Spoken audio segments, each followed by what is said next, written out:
سورہ کاف کے 5ویں رکوع کی آیات ہیں جو اس وقت میں نے آپ کے سامنے تلاوت کی ہیں، یہ آیت نمبر 32 سے 44 تک ہیں۔ سورہ کاف کے بارے میں ہم جانتے ہیں کہ نبی اکرم صلی اللہ علیہ وسلم نے اس سورہ مبارکہ کی بڑی فضیلت بیان کی ہے۔ یہ بھی بتایا ہے کہ جو جمعے کے دن اس سورہ مبارکہ کی تلاوت کر لے اسے اللہ تعالیٰ ایک نور عطا کر دیتے ہیں جو اگلے جمعے تک اس کے ساتھ شامل رہتا ہے۔ ویسے تو سارا قرآن مجید ہی نور ہے، لیکن خاص طور پہ اس سورہ مبارکہ کے بارے میں آپ نے فرمایا۔ اور نور کا کام کیا ہوتا ہے؟ روشنی دکھانا، اندھیرے سے نکالنا، روشنی میں لانا، اور روشنی سے چیزیں نکھر کر سامنے آ جاتی ہیں۔ یعنی جو کنفیوژن ہوتی ہے، جو چیزیں ملتبس ہوتی ہیں، آپس میں گڑبڑ ہوتی ہیں، وہ اگر چھٹ کے علیحدہ علیحدہ ہو جائیں اور انسان مغالطوں سے نکل آئے اور اسے اپنی راستہ صاف سیدھا دکھائی دینے لگے، ہر طرح کی کنفیوژن ختم ہو جائے، تو یہ روشنی، تو گویا ایک ایسی روشنی اللہ تعالیٰ اس کے لیے 7 دنوں کے لیے اس کے ساتھ کر دیتے ہیں۔ اگلے جمعے اس نے پھر تلاوت کر لی، پھر اس سے اگلے ہفتے کے لیے اس کو روشنی مل گئی۔ بعض روایات میں یہ بھی ہے کہ جہاں بیٹھ کے وہ تلاوت کرتا ہے وہاں سے لے کے خانہ کعبہ تک ایک روشنی اللہ تعالیٰ اس کے لیے معین کر دیتے ہیں۔ تو یہ سورہ مبارکہ پوری اس کی یہ فضیلت ہے۔ اس میں سے ایک رکوع یہ ہے۔ اس سورہ مبارکہ میں اصل میں جو مضمون آیا ہے وہ یہ ہے، چونکہ ایک حدیث میں یہ بات بھی آئی ہے کہ جو فتنے ہوں گے مختلف، ان میں سب سے جو بڑا فتنہ ہوگا وہ آخری دور میں دجال کا فتنہ ہوگا۔ چھوٹے چھوٹے دجال بھی ہوں گے، ایک بڑا دجال بھی ہوگا۔ حدیث میں آتا ہے 30 دجال ہوں گے، اور دجال کا کام کیا ہوتا ہے؟ دھوکہ دینا، فریب دینا۔ وہ ہوتا کچھ ہے اور بن کے کچھ آتا ہے۔ فراڈیا، یعنی ہمارے اپنے لفظ میں اس کا ترجمہ کریں تو فراڈیا اس کا ترجمہ ہوگا، بیروتیا، فراڈیا۔ صورت کچھ اور ہے، اندر کچھ اور ہے، یہ دجال ہے۔ تو مختلف دجال ہوں گے، لیکن جو سب سے بڑا دجال ہوگا وہ آخری زمانے میں آئے گا، اور وہ اتنا بڑی بلا ہوگی کہ حضرت نوح علیہ السلام سے لے کے محمد رسول اللہ تک جتنے نبی آئے ہیں انہوں نے اللہ سے اس کے فتنے سے پناہ مانگی ہے، اپنے لیے بھی اور اپنی امتوں کو خبردار بھی کیا ہے اس کے فتنے سے، اتنی بڑی بلا ہوگی۔ تو روایات میں ہے کہ اس سورہ مبارکہ کی اولین 10 آیات جو حفظ کر لے گا، ان کو حفظ جان بنا لے گا، پڑھتا رہے گا، تو اگر وہ اس دجال کے سامنے ان آیات کو پڑھ لے گا تو اس کے فتنے سے محفوظ ہو جائے گا۔ تو اس سورہ مبارکہ میں اصل میں ہر طرح کے فریب کا، مسلمانوں کو پردہ چاک کرنے کے مختلف جو ہے وہ بتائے گئے ہیں راستے، کہ کدھر کدھر سے دجل آتا ہے، کدھر کدھر سے فریب آتا ہے، کدھر کدھر سے آدمی دھوکے میں مبتلا ہوتا ہے۔ تو ایک دھوکہ تو یہ ہے کہ انسان کے پاس طاقت آ جائے، دقیانوس والی بادشاہ بن جائے، تو وہ پھر اللہ والوں کو ستاتا ہے، جیسے اصحاب کہف کا واقعہ ہے۔ ایک معاملہ اب یہ آیا ہے جو یہاں پہ بیان ہو رہا ہے، اس کو ہم پڑھ لیتے ہیں، آپ خود سمجھ جائیں گے، پھر ہم اس کا اطلاق کریں گے آج کے حالات پر۔ پہلے تو سمجھ لیتے ہیں کہ اللہ تعالیٰ نے ہمارے سامنے واقعہ کیا بیان کیا ہے، اور یہ جو واقعہ بیان کیا ہے یہ مثال کے طور پر بیان کیا ہے، یعنی یہ خود واقعہ بیان کرنا کوئی مقصود نہیں ہے، بلکہ وہ مثال ہے۔ اس واقعے سے سبق حاصل کرنا ہے ہمیں، اس واقعے سے اپنے لیے عبرت حاصل کرنا اہم ہے، اپنے لیے لائے عمل بنانا، نصیحت حاصل کرنا، روشنی حاصل کرنا، نور حاصل کرنا، یہ اہم ہے۔ اور یہ ہمارے دور میں اصل میں یہ والا مغالطہ سب سے زیادہ ہوتا ہے۔ ابھی ہم پڑھیں گے تو اندازہ ہو جائے گا کہ مغالطہ کیا ہے۔ فرمایا وَاضْرِبْ لَهُمْ مَثَلًا، ان لوگوں کے لیے مثال بیان کیجئے۔ مثال اللہ خود بیان کر رہے ہیں، لیکن چونکہ نبی اکرم صلی اللہ علیہ وسلم کی زبان مبارک سے وہ بیان ہوگی تو حضور کو مخاطب کر کے آپ بیان کیجئے ان کو یہ مثال۔ رجلین، 2 آدمیوں کی مثال ہے۔ جعلنا لأحدہما جنتین، ان 2 میں سے ایک کو ہم نے 2 باغ دیے تھے۔ من اعناب، دونوں باغ انگوروں کے باغ تھے۔ یعنی آپ کو پتہ ہے عرب میں انگور تو بہت اعلیٰ فصل ہے، اور اس سے ہر چیز حاصل ہوتی ہے، اسی سے جو ہے نا وہ شراب بھی کشید ہوتی ہے، اسی سے سرکہ بھی بنتا ہے، وہ اسی کو ڈرائی کر کے ساوکی بنا لیتے ہیں، منقہ بناتے ہیں۔ تو یہ ایک بڑی وہاں کی یوں سمجھے خوشحالی کی ضامن ایک فصل ہے۔ اس کے 2 باغ ہیں، ایک بھی نہیں ہے، 2 ہیں، اور انگوروں کے باغ ہیں۔ وَحَفَفْنَاهُمَا بِنَخْلٍ، اور ان باغوں کو ہم نے ان کی حفاظت کی تھی کھجوروں سے، اس لیے کہ انگور خود کھڑا نہیں ہو سکتا، آپ کو پتہ ہے بیل ہوتی ہے، اس کے لیے آپ کو کوئی نہ کوئی سہارا اسے دینا پڑتا ہے، کوئی اس کے لیے جو ہے وہ پلر لگانے پڑتے ہیں۔ پہلے وقت میں کہتے ہیں اسے کو جو لکڑی کے ہوتے تھے اسے کہتے ہیں ٹٹیاں کھڑی کرنا، جن کے اوپر بیل کھڑی کر دیتے ہیں۔ اب عام حالات میں وہ بڑی ہلکی سی بیل ہوتی ہے، لیکن جب اس کے ساتھ انگور لگ جاتے ہیں وہ بہت بھاری ہو جاتی ہے۔ جب وہ بھاری ہو جاتی ہے، ان دنوں میں جب ہوا چلے تو وہ جو آپ نے ٹٹیاں کھڑی کی ہوتی ہیں وہ اس کا سہارا نہیں بن سکتی اور وہ گر جاتا ہے۔ گر گیا تو گویا سارے فصل خراب ہو گیا۔ تو انگور کے باغ کو سب سے بڑا خطرہ ہوا سے ہوتا ہے، کیونکہ اس کا اپنا تنا ہے نہیں جس پر وہ کھڑا ہو، کوئی نہ کوئی مصنوعی سہارا آپ نے دینا ہوتا ہے۔ وہ مصنوعی سہارا ٹیکنالوجی کا دور تو تھا نہیں، آج تو ہمارے ہاں لوہے کے پلر لگا دیتے ہیں نا، آج سیمنٹ کے پلر لگا دیتے ہیں، تو یہ تو بڑے مضبوط ہوتے ہیں، لیکن اس وقت آپ لکڑی کا کوئی سہارا دیں گے وہ ٹوٹ جائے گی، کیونکہ اس پہ اتنا وزن ہوگا، اوپر سے آواز زور کی آئی وہ کھڑی نہیں رہ سکے گی۔ اس چیز سے بچانے کے لیے اس کے گردا گرد کھجور کی باڑ تھی۔ اب آپ سوچئے نا 100 فٹ کھڑے درخت ہیں اس کھجور کے، ہوا کا جتنا زور کا بھی جو جھونکا آئے گا وہ باغ کو آ کے اتنے پریشر سے نہیں لگے گا، کیونکہ وہ سارا کھجوریں سنبھال لیں گے، لہٰذا اس کی حفاظت تھی گویا، وہ گر نہیں سکتا تھا، اس لیے کہ وہ کھجوروں کے باڑ چاروں طرف لگی ہوئی تھی۔ فَحَفَفْنَاهُمَا بِنَخْلٍ وَجَعَلْنَا بَيْنَهُمَا زَرْعًا۔ اچھا یہی نہیں تھا کہ صرف باغ تھا، اس کے درمیان زراعت بھی ہوتی تھی، کوئی اپنے سال کے لیے کوئی دانہ، کوئی فصل، دانے بھی ہو جاتے تھے وہیں سے، سبزیاں بھی وہیں پہ ہو جاتی تھیں، جو کچن کی جو جیسے ہوتا ہے وہ ضرورتیں بھی وہیں سے پوری ہو گئیں، تو جسے ہم کہتے ہیں کہ خود مکتفی باغ تھا، وہ ساری ضرورتیں پوری کر، اپنی ضرورت بھی خود پوری کر لیتا تھا، ہوا سے حفاظت کا سامان بھی تھا، آگے آتا ہے کہ پانی بھی اس کے اندر ہی تھا، اسے باہر سے کچھ لینے کی ضرورت نہیں، اور یہ کہ جو بھی اس کے جو گھر کا خرچہ ہے وہ بھی سارے کا سارا اسی باغ سے پورا ہو جاتا ہے، وہاں زراعت بھی ہو جاتی ہے، وہاں سبزیاں بھی اگاتی ہیں۔ وَجَعَلْنَا بَيْنَهُمَا زَرْعًا کِلْتَا الْجَنَّتَيْنِ آتَتْ أُكُلَهَا، اور اس کے وہ جو دو باغ تھے وہ اپنا فصل لے کے آتے تھے پورا۔ یہ بھی ہوتا ہے نا عام طور پہ آپ نے درختوں کا اگر کوئی تھوڑا بہت کام کیا ہو تو یا کھیتی باڑی میں بھی اس طرح ہو جاتا ہے، ایک سال فصل اچھی ہوتی ہے، اگلے سال فصل کم ہوتی ہے، یعنی یہ ادھر بھی جو ہے نا ایک سائیکل چلتا رہتا ہے، تو اس کا معاملہ یہ نہیں تھا، ہر سال بھرپور فصل لے کے آتے تھے باغ، اللہ نے برکت دی ہوئی تھی۔ وَلَمْ تَظْلِمْ مِنْهُ شَيْئًا، اور وہ اس میں سے کچھ بھی کم نہیں کرتے تھے، مطلب اس میں کوئی نقصان نہیں ہوتا تھا، اس کا بھرپور فصل پورا اندازے کی۔ وَفَجَّرْنَا خِلَالَهُمَا نَهَرًا، اور پھاڑ کے ہم نے وہاں پہ اس کے درمیان ایک چشمہ بھی بہا دیا تھا، ایک نہر تھی۔ آج جیسے کسی کا اپنا ٹیوب ویل ہو تو بلکہ یہ کہ اس کے لیے ٹربائن لگانے کی بھی ضرورت، وہ والی بجلی وابڈا کی لینے کی ضرورت نہیں ہے، اس نے اپنا کوئی جو ہے نا وہ سولر سسٹم لگایا ہوا ہو، تو اس طرح اس کا تو وہ چشمہ خود اللہ نے پھاڑ کے نکالا ہوا تھا، وہ کوئی بجلی لگانے کی بھی ضرورت نہیں ہے، خود چل رہا ہے چشمہ، لہذا باغ کو جو پانی چاہیے وہ بھی سارے کا سارا اندر موجود ہے۔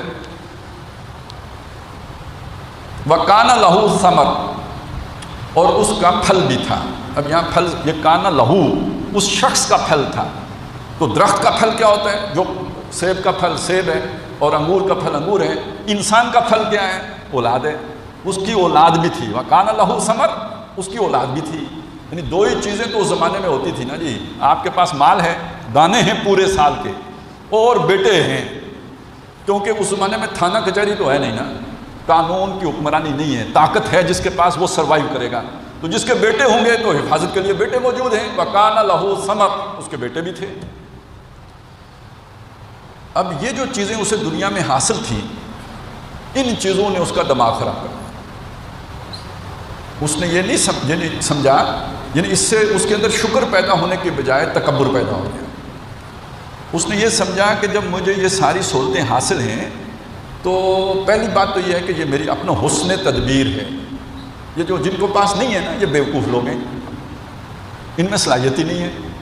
نہیں دیکھیں نا، میں نے محنت کیا، میرے پاس اتنا کچھ ہے، یہ بھی محنت کرتے ہیں، ان کے پاس بھی ہوتا، تو میں، اور دوسری بات یہ کہ میں بہت سمجھدار آدمی ہوں، جتنی سمجھ میرے پاس ہے اتنی سمجھ دوسروں کے پاس نہیں ہے، اگر دوسروں کے پاس اتنی سمجھ ہوتی تو وہ بھی تو کوئی اس طرح کا باغ بنا لیتے نا، ان کے پاس بھی مال و اسباب ہوتا، ان کے پاس بھی اتنی دولت ہوتی، وہ بھی ویسا ہی منصوبہ بنا لیتے جیسا منصوبہ میں نے بنایا ہے۔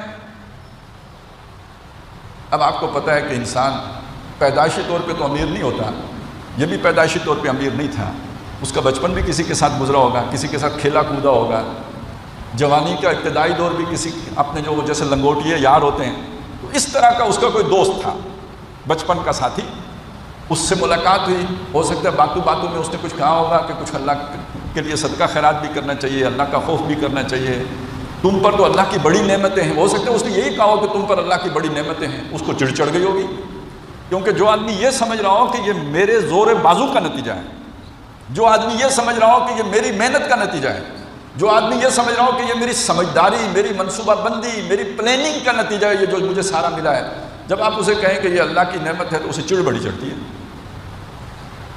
وہ پسند نہیں کرتا اس بات کو، وہ چاہتا ہے میری تعریف کی جائے کہ آپ تو بہت سیانے آدمی ہیں، آپ نے کیا کمال کیا ہے، یہ باقی تو بڑے بیوقوف ہیں، ان کے پاس کچھ نہیں ہے، آپ کے پاس اتنا کچھ ہے، آپ اس معمولی گھر میں پیدا ہو کے تو آپ نے اتنی بڑی دولت اکٹھی کر لی، اتنا کچھ حاصل کر لیا، آپ تو بڑی ہی صلاحیت کیا، اب وہ خوش ہوگا۔ لیکن اگر آپ یہ کہیں کہ یہ تو اللہ نے بڑا احسان کیا، اسے غصہ آتا ہے کہ یہ مولوی نہ خود کام کرتے ہیں اور جو کام اور محنت کر کے کچھ حاصل کر لے یہ نہیں مانتے کہ اس کی محنت ہے، کہتے یہ اللہ نے آپ پر احسان کیا ہے، تو اسے چڑچڑی ہوگی۔ تو جب اس کے اس ساتھی نے اسے یہ بات سمجھائی کہ بھئی اللہ کا تم پر احسان ہے، تو اب اس کا جو ذہن ہے، جو اس کا اندر ہے، جو اس کی سوچ ہے، وہ باہر نکلی۔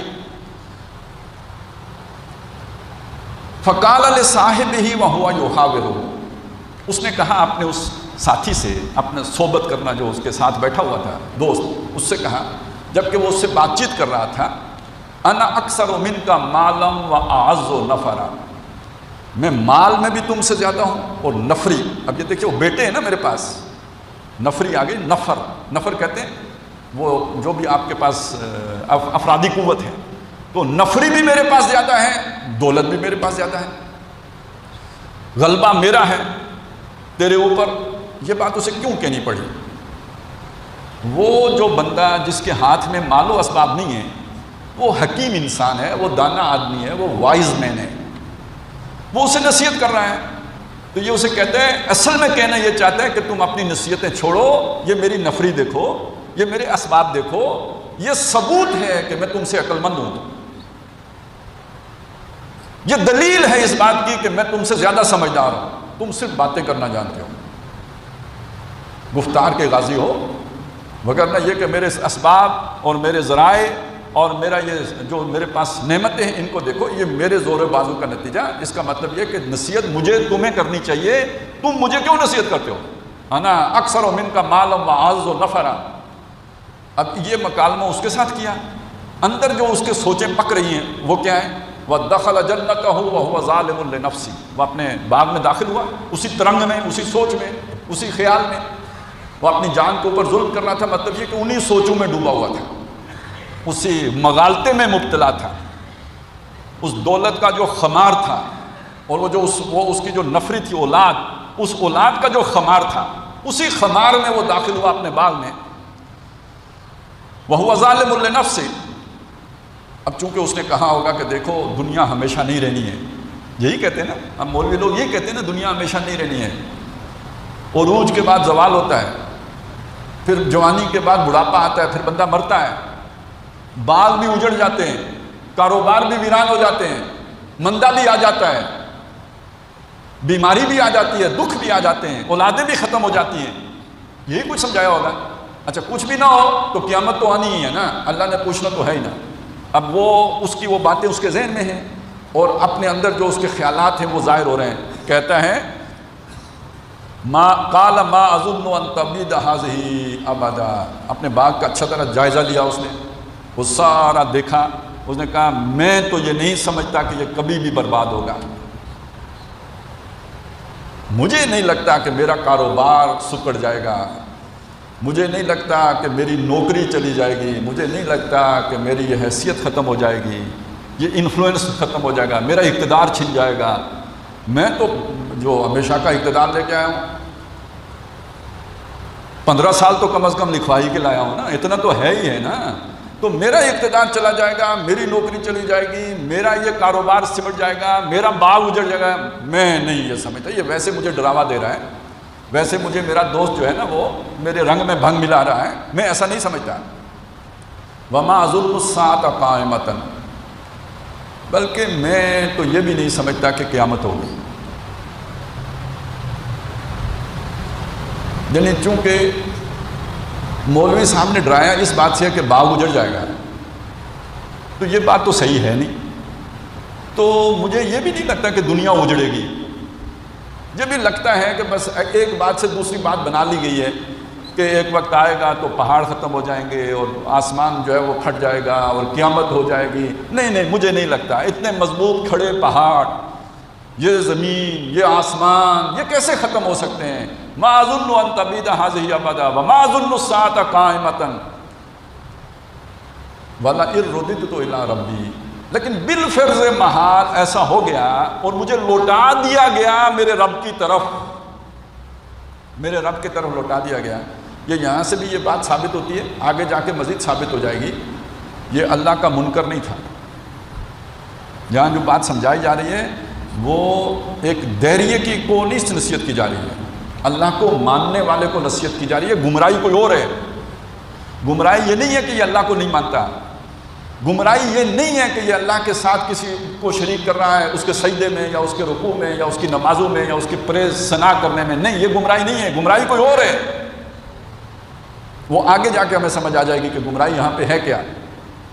کہتے ہیں وَمَا أَظُنُّ السَّاعَةَ قَائِمَةً وَلَئِن رُدِدتُّ إِلَىٰ رَبِّي لَأَجِدَنَّ خَيْرًا مِنْهَا مُنْقَلَبًا. لیکن بالفرض محال، اب اگر میں چلا ہی گیا رب کے پاس، یعنی رب کو مان رہا ہے، اگر میں اس کے پاس چلا ہی گیا تو مجھے اس کے پاس ملے گا اس سے زیادہ، اس سے بہتر، اس سے اچھا، اس سے بڑھ کر. کیوں؟ یہ کیوں سوچا ہے؟ چلیں پہلے بات تو سمجھ میں آتی ہے. باغ نہیں اجڑے گا. کیوں نہیں اجڑے گا؟ پانی اندر موجود ہے. چلیں دھوکہ کھا گیا. کیوں نہیں اجڑے گا؟ اس لیے کہ اس کو جو ہے نا وہ کھجوروں نے ڈھانپ رکھا ہے، ہوا بھی نہیں اسے گرا سکتی. دھوکہ کھا گیا. چلیں وسیلے پر بھروسہ کر کے مسبب الاسباب کو بھول گیا، دھوکہ کھا گیا، مان لیا. لیکن یہ اس کو کیسے سمجھ آ گئی کہ مرنے کے بعد اگر جیا اور اللہ کے پاس پہنچا تو مجھے دنیا سے زیادہ ملے گا. یہ ہے اصل بات جو سمجھنے. یہیں سے پتہ چلے گا کہ اصل گمراہی کیا تھی. اصل گمراہی یہ تھی کہ وہ یہ سمجھتا ہے کہ دنیا جو ہے نا یہ دار الجزا ہے. یہاں کی جو نعمتیں ہیں وہ نعمتیں ہیں، اور یہاں کا فقر جو ہے وہ عذاب ہے. یہاں کی تنگ دستی جو ہے وہ سزا ہے، اور یہاں کی فراخی نعمت ہے. یہ مغالطہ ہے اس کا. اصل بات کیا ہے؟ اصل بات یہ ہے دنیا دار الامتحان ہے. یہاں جو ملا ہے وہ بھی آزمائش کے لیے ملا ہے. یہ اس کا یہ مطلب نہیں کہ کسی کو اللہ نے اچھی جو ہے وہ کوئی پوزیشن دے دی ہے، کوئی نوکری دے دی ہے، کوئی اقتدار دے دیا ہے، کوئی محل دے دیا ہے، کوئی باغ دے دیا ہے، کوئی جائیداد دے دی ہے، کنبہ قبیلہ دے دیا ہے، برادری دے دی ہے، جتھا دے دیا ہے تو اللہ اس سے راضی ہے، اللہ اس پر خوش ہے، اللہ اس سے بہت جو ہے نا وہ اسے پسند کرتا ہے. نہیں، اگر ایسی بات ہوتی تو نمرود بادشاہ ہوتا. ایسی بات ہوتی تو نمرود بادشاہ ہوتا. ایسی بات ہوتی تو فرعون بادشاہ ہوتا. ایسی بات ہوتی تو اسکندر اعظم بادشاہ ہوتا. ایسی بات ہوتی تو امریکہ کے پاس یہ سارے وسائل ہوتے جو آج اس کے پاس ہیں. حدیث میں آتا ہے کہ اللہ کی نگاہ میں اس پوری دنیا کی مچھر کے پر جتنی بھی اہمیت ہوتی تو کسی کافر کو ایک گھونٹ پانی نہ دیتا. اور سورہ زخرف میں تو ایک بات کہی ہے نا، فرمایا اگر اس بات کا اندیشہ نہ ہوتا کہ سارے لوگ کافر ہی ہو جائیں گے تو جو کافر ہیں ان کو دنیا میں ہم وہ گھر دیتے کہ جن کی دیواریں بھی سونے چاندی کی ہوتی ہیں، جن کی سیڑھیاں بھی سونے چاندی کی ہوتی ہیں، جن کی چھتیں بھی سونے چاندی کی ہوتی ہیں، ان کی مسریاں جن پر وہ سوتے وہ بھی سونے چاندی کی ہوتی ہیں. سمجھ آئی بات کی؟ تو دنیا کا سارا اسباب کیا ہے؟ یہ اللہ کی خوشی نہیں ہے کہ دے دی اس نے تو بڑا راضی ہے. تو پھر راضی تو کافروں سے ہے. چنانچہ اللہ کہتا ہے کہ ان کو اللہ اقتدار دیتا ہے، ان کو مال و اسباب دیتا ہے، سب کچھ دیتا ہے، لیکن اس سے یہ غلط فہمی نہ پیدا کر لینا اپنے اندر کہ اللہ تعالیٰ ان سے محبت کرتا ہے. واللہ لا یحب الظالمین، اللہ ظالموں سے محبت نہیں کرتا ہے. لیکن ظالم یہ سمجھتے ہیں کہ یہ چونکہ سارا ہمیں مل گیا اس لیے اللہ ہم سے خوش ہے، اللہ ہم سے راضی ہے. تو اگر ہم لوٹ کے اللہ کے پاس گئے تو چونکہ وہ ہم سے خوش ہے لہٰذا وہاں اس سے زیادہ دے گا، کیونکہ یہ تو مولوی بھی کہتے ہیں وہاں اس سے زیادہ ہوگا، تو زیادہ ہوگا تو پھر وہ بھی ہمارا ہوگا نا. یہ ہے اصل میں سب سے بڑا مغالطہ، سب سے بڑا دجل، سب سے بڑا فریب جو انسان کو لائق ہو جاتے ہیں. تو اس کو بھی یہی فریب تھا کہ یہ میرا باغ ہے، اس کا مطلب یہ کہ کم از کم یہ کہ اللہ مجھ سے باقیوں کے مقابلے میں زیادہ راضی ہے، تب اس نے مجھے یہ سارا کچھ دیا نا. ھذا من فضل ربی. ہم دنیا ہی کو ھذا من فضل ربی سمجھتے ہیں. قرآن نے فضل ربی اس کو نہیں کہا ہے. جس کو ہدایت مل گئی ذالک فضل اللہ یؤتیہ من یشاء، اللہ نے محمد الرسول اللہ کو بھیجا، هو الذی بعث فی الامیین رسولا منہم یتلو علیہم آیاتہ ویزکیہم ویعلمہم الکتاب والحکمہ وان کانوا من قبل لفی ضلال مبین وآخرین منہم لما یلحقوا بہم ذالک فضل اللہ یؤتیہ من یشاء۔ یہ اللہ کا فضل ہے جس سے وہ نوازتا ہے جس کو چاہتا ہے۔ یعنی محمد الرسول اللہ جو پیغام لے کے آئے قرآن مجید، جو اس کے ساتھ جڑ گیا وہ ہے جس پر اللہ کا فضل ہوا ہے، جس کو آخرت میں جنت مل گئی اس پر اللہ کا فضل ہوا ہے۔ ذالک فضل اللہ، یہ اللہ کا فضل ہے۔ یہاں تو خیر حلال کیا، رشوت کے پیسوں کی جو ہے نا وہ بلڈنگ کھڑی کر کے اوپر لکھ دیتے ہیں ذالک فضل اللہ ھذا من فضل ربی۔ تو بہرحال یہاں پہ اس بات کو سمجھ لیجئے کہ اس کو یہی مغالطہ ہو گیا کہ مجھ پر اللہ کا بڑا فضل ہے، لہٰذا اول تو قیامت ہوگی نہیں، تو ہوئی تو یہ فضل وہاں بھی ہوگا، یہاں ہے تو وہاں کیوں نہیں ہوگا؟ قال لہ صاحبہ، اب اس اللہ والے نے اس کو جواب دیا،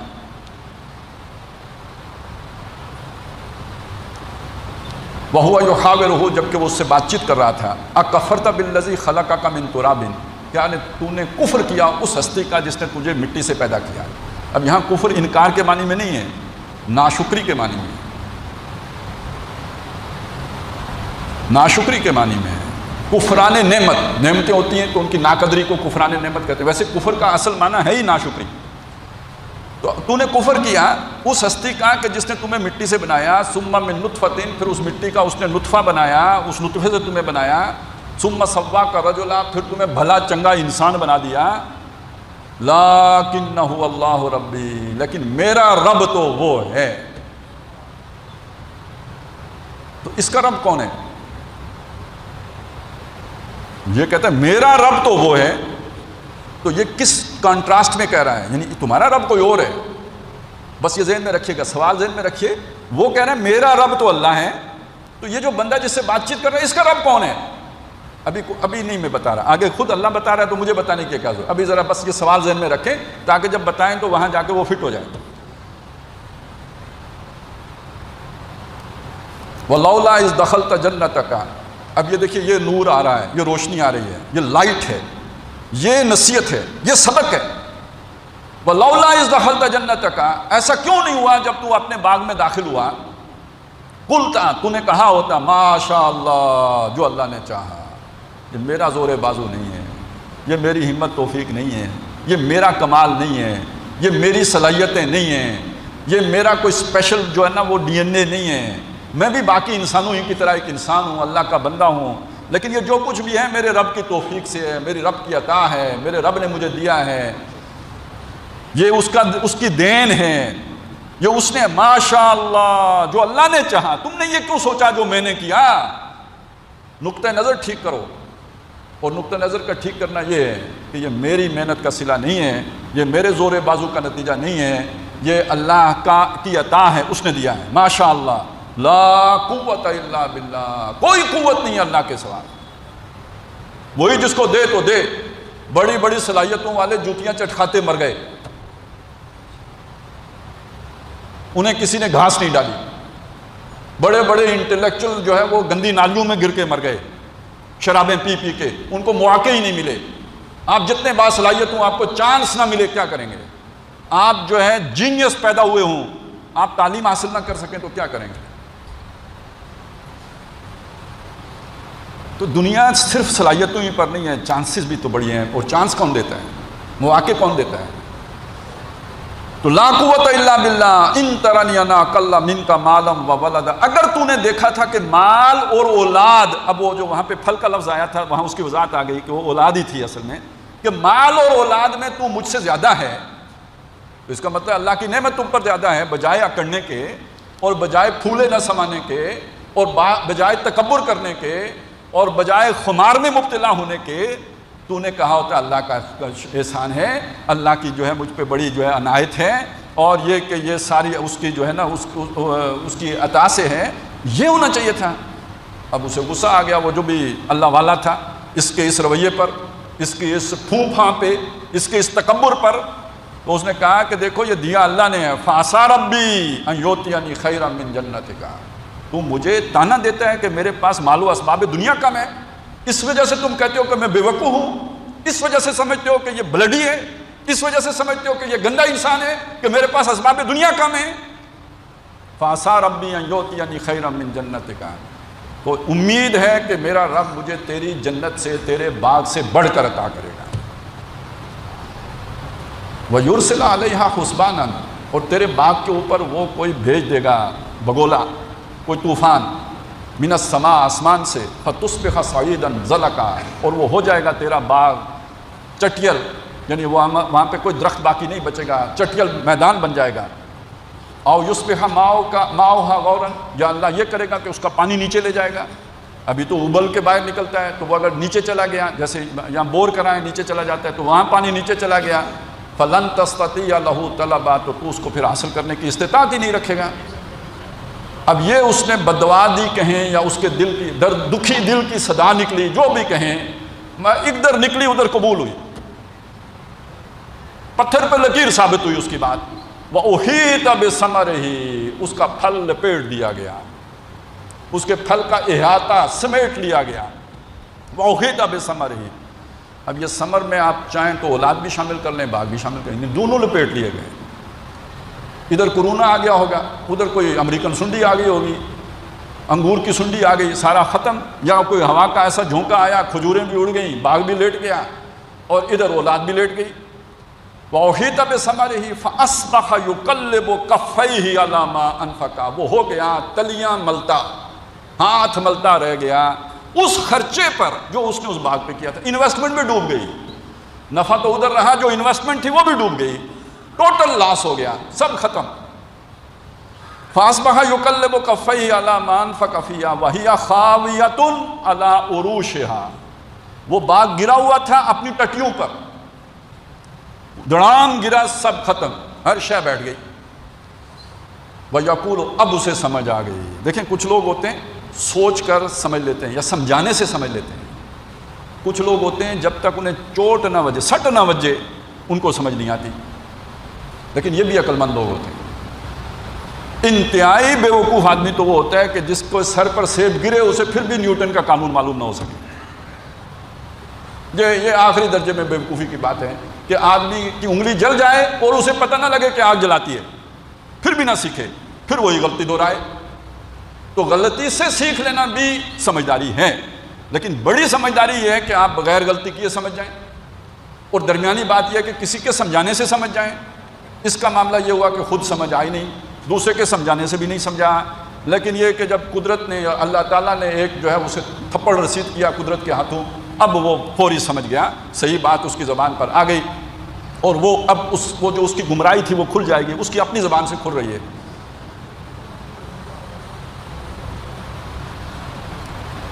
وَيَقُولُ يَا لَيْتَنِي لَمْ أُشْرِكْ بِرَبِّي أَحَدًا، اس نے کہا ہائے میری شامت، کاش میں نے اپنے رب کے ساتھ کسی کو شریک نہ کیا ہوتا. اب آپ دیکھیے، یہ نہیں وہ کہتا کہ میں نے رب کا انکار نہ کیا ہوتا، اس کا مطلب رب کا انکار وہ نہیں کر، رب کو مانتا تھا. وہ رب کے ساتھ شریک کرنے کا مطلب کیا ہوا؟ رب کا کیا مطلب ہوتا ہے؟ رب پالن ہار ہوتا ہے. رب کا کیا مطلب ہوتا ہے؟ وہ حاجت روا ہوتا ہے. رب کا کیا مطلب ہوتا ہے؟ وہ کفالت کرنے والا ہوتا ہے. رب کا کیا مطلب ہوتا ہے؟ وہ پرورش کرنے والا ہوتا ہے. رب کا کیا مطلب ہوتا ہے؟ ساری ضرورتیں پوری کرنے والا ہوتا ہے. اس کے یہ ساری سوچیں کس جگہ پہ فوکس تھی؟ میری ضرورت کون پوری کرے گا؟ باغ. میری کفالت کون کرے گا؟ باغ. میری جو بھی حاجت ہے وہ کیسے پوری ہوگی؟ وہ انگور بیچوں گا، وہ چیز لے آؤں گا، پیسہ، دولت. حملہ ہوگا تو حفاظت کون کرے گا؟ بیٹے. تو اس نے وہ توکل جو اللہ پر کرنا ہوتا ہے، وہ بھروسہ جو رب پر کرنا ہوتا ہے، جو اصل رب ہوتا ہے جس پر کہ بھروسہ ہوتا ہے، وہ سارا اپنے وسائل پر اور اپنے اسباب پر کر کے رکھا ہوا تھا. یہ شرک ہے، یہ دھوکہ ہے، یہ فریب ہے جس میں آدمی مبتلا ہو جاتا ہے. تو وہ اب اسے سمجھ آ گئی، چوٹ کھا کے سمجھ آئی کہ کاش میں نے اپنے رب کے ساتھ کسی کو شریک نہ کیا ہوتا. یا لیتنی لم اشرک بربی احدا ولم تکن لہ فئۃ، اس کا کوئی جتھا نہ ہوا، کوئی فوج، کوئی بٹالین، اس کی رجمنٹ ایسی نہیں تھی. ینصرونہ من دون اللہ، جو اللہ کے مقابلے میں آ کے اس کی مددگار بنتی، اس کے ساتھ کھڑی ہوتی، اس سے کندھے سے کندھا ملاتی، اس کی حفاظت کرتی. کوئی نہ ہوا. وما کان منتصرا، اور اپنے اس نقصان کا وہ بدلہ خود بھی نہ لے سکا۔ ہنالک الولایۃ للہ الحق، یوں ولایت اللہ کے لیے ثابت ہو گئی حقیقی طور پر، وہ جو الحق ہے اسی کی ولایت ہے۔ اچھا یہ ولایت واؤ کی زبر کے ساتھ ہے، واؤ کی زیر کے ساتھ نہیں ہے۔ ولایت کہتے ہیں دوستی کو۔ اللہ ولی الذین آمنوا، اللہ ایمان والوں کا ولی ہے، یہ اس سے بنے گا ولایت، دوست ہے۔ یہ ولایت ہے واؤ کی زبر کے ساتھ، اس کا مطلب ہوتا ہے اختیار۔ آپ سنا والی مکہ، یعنی مکہ کے شہر کا گورنر جس کے پاس حکومت کا اختیار تھا۔ اسی طرح جو ہے نا وہ یہ متولی ہوتا ہے مسجد کا، جو مسجد کا انتظام انصرام اہتمام کرتا ہے، تو وہ متولی ہے مسجد کا۔ تو اسی جو ولی کا لفظ ہے، اس سے جو ولایت بنتا ہے اس کا مطلب اختیار۔ تو اختیار کس کے پاس ہے؟ کل کا کل اللہ کے پاس ہے۔ تو اس نے کیا کہا تھا؟ تم نے یہ کہا ہوتا نا کہ یہ باغ میں نے نہیں بنایا اللہ نے دیا ہے نا، تو اب ثابت ہو گیا نا اللہ کا تھا، اور جب اس نے چھینا تو تم روک نہیں سکے، حفاظت نہیں کر سکے، تو جس کا تھا اس نے لے لیا۔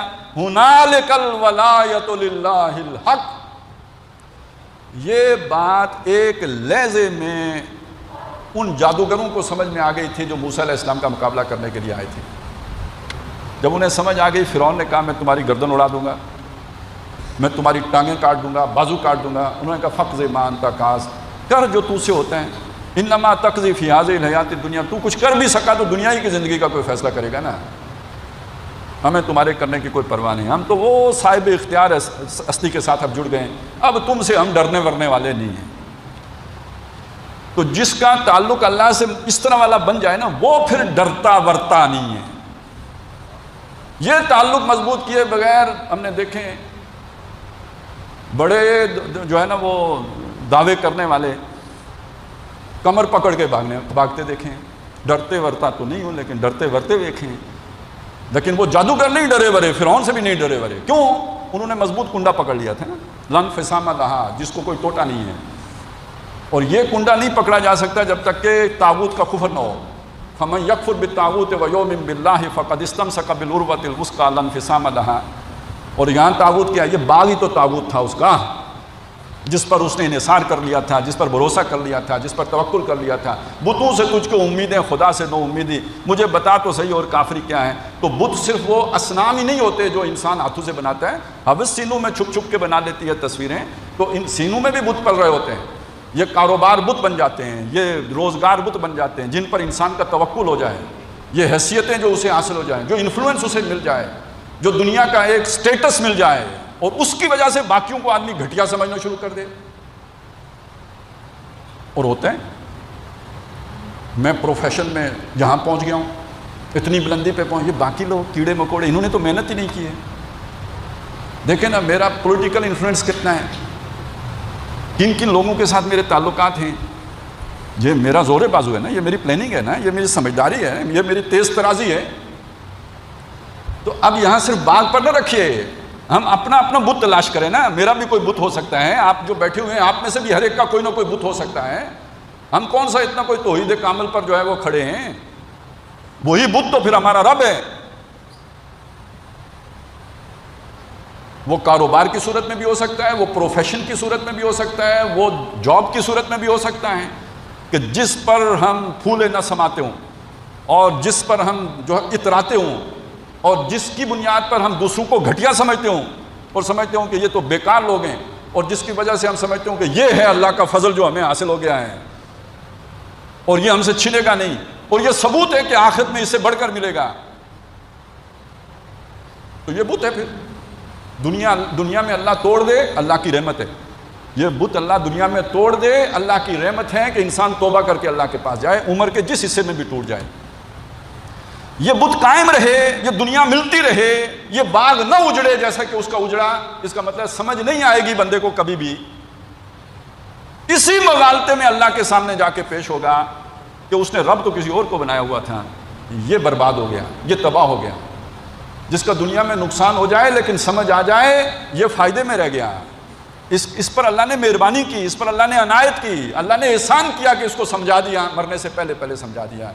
جس کو انہی مغالطوں میں مبتلا رکھا اور مزید دیتا رہا اور دیتا رہا اور گمراہ کرتا رہا، یعنی کہ یہ استدراج ہے. سنستدرجہم من حیث لا یعلمون، ہم انہیں چڑھا کے لے جائیں گے اس راستے سے، وہ سمجھیں گے ہم آگے بڑھ رہے ہیں، ہم ترقیاں کر رہے ہیں، ہم بھلائیاں پا رہے ہیں، حقیقت میں وہ دوری سے دوری کی طرف جا رہے ہوں گے. تو ہنالک الولایۃ للہ الحق، یوں ثابت ہو گیا اختیار سارے کا سارا اللہ کے لیے. ہوا خیر ثوابا و خیر عقبا، بدلہ دینے کے اعتبار سے بھی سب سے بہتر وہ ہے. آپ نے باغ پر محنت کی، باغ تو اجڑ گیا. آپ نے دن رات ایک کر کے 90% نمبر لے کے کسی جو ہے وہ کسی پروفیشن میں آپ آگے نکل گئے، یہ ہمیشہ تو نہیں رہے گا. اور چھوڑیں یار، اتنی بات سوچیں، بندہ 60 سال سے اوپر جاتا ہے، اس کی یادداشت اس کا ساتھ چھوڑنا شروع کر دیتی ہے. وَمَن نُعَمِّرْهُ نُنَقِّصُهُ فِي الْخَلْقِ، جس کو ہم بوڑھا کر دیتے ہیں، عمر رسیدہ کر دیتے ہیں، اس کی خلقت میں کمزوری پیدا کر دیتے ہیں. بجائے آگے بڑھنے کے وہ بچہ بننا شروع ہو جاتا ہے. یار اتنی ہی نہیں سمجھ آ رہی کہ جو عمر آگے بڑھے گی جوش جوانی گھٹے گا اور ذوف پیری بڑھے گا. تو اس سے سمجھ لینے کی بات ہے کہ اصل باقی کیا رہنا ہے.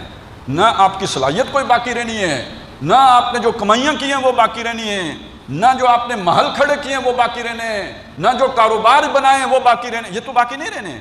یعنی اپنی جگہ پہ باقی رہ بھی جائیں تو آپ نے تو یہاں سے ہجرت کر ہی جانی ہے، چھوڑ ہی جانا ہے. تو پھر باقی بدلہ کون سا پھر باقی رہنے والا؟ جو اللہ کے پاس ہے. جو اللہ کے پاس ہے وہ باقی رہ جائے گا، وہ سیف ہے، وہ محفوظ ہے، وہ ضائع نہیں ہوگا. تو ایک بات تو یہ ثابت ہوئی کہ اختیار سارے کا سارا اللہ کے پاس ہے. ایک اور بات ثابت ہوئی، وہ کیا ہے کہ ثواب بھی بدلہ، ثواب بنا بدلہ، یعنی جو بھی ہم کسی بھی شے کا جو پے بیک، جو ہم اس پر انویسٹ کرتے ہیں اور اس کے نتیجے میں جو ہمیں ملتا ہے، یہ ثواب ہے. ہم نے کاروبار پہ لگایا، کاروبار نے جو ہمیں دیا، یہ ثواب ہے. تو جو ہم نے اللہ کے لیے محنت کی وہ ہے جو باقی رہ جانے والی ہے. جو ہم نے باقی دنیا کی خاطر محنت کی یہ تو چھن جانے والی ہے.